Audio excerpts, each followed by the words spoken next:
One of the earliest truths that Glenn Doman discovered in his early work with children with developmental disabilities was this: when it comes to reading, size really does matter.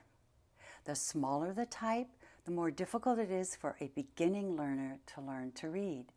The larger the type, the easier it is. And the easier it is for the brain to actually recognize and then retain that mental image. Why is this so important? Even critical? Because before little humans can learn to read, or big humans for that matter, first of all, their visual pathway has to mature, and we can help that happen little by little.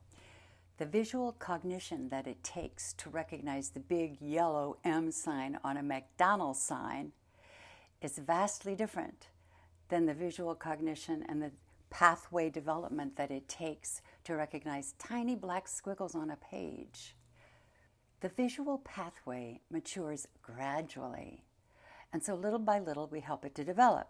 We start by using very large type, by putting 2 extra spaces between every word and putting extra space between the lines of type as well.